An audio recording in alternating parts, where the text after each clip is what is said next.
We've got a very effective, very safe vaccine for measles. This is, as you said, it's one of the most contagious diseases known to man. People have forgotten that this disease around the world, it kills about 150,000 kids a year.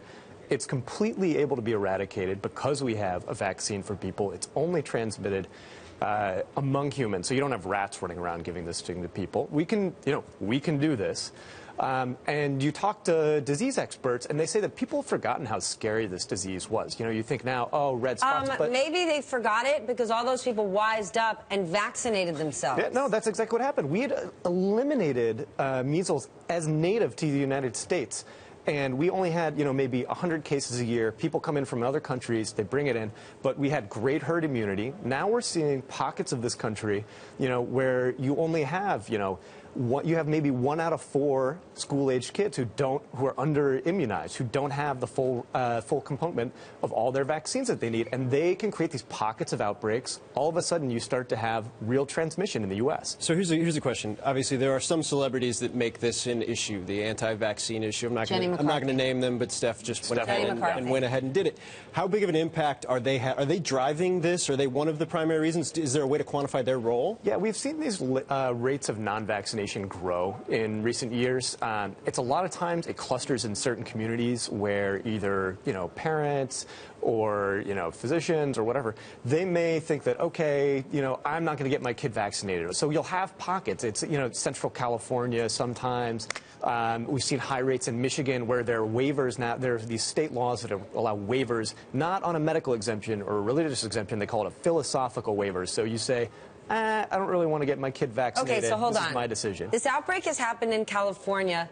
What can be done? Now, can that whole community say, holy cow, let's get vaccinated? Yeah, no, I mean, the vaccine works. It's 97+% effective when you get 2 doses. Compare that to other vaccines. The flu vaccine this year that everybody was complaining about, and didn't want to get, I think that was only 23 to 30% effective, around those lines. This thing, it works.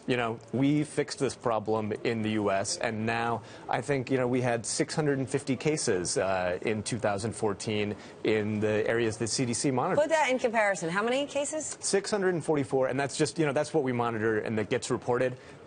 10 years before that, I think we maybe had 100. People bring it into the country. It's crazy. I mean, vaccine and the disease experts who follow this stuff, they're worried. They're saying, hey, this is a major public health achievement in the United States, and we're at risk of undoing it. Is there a company, this sounds so Bloomberg, I apologize for that, but is there a company impact here? Are there companies that are primarily responsible for the vaccination that can get hit by the fact that this has become an issue?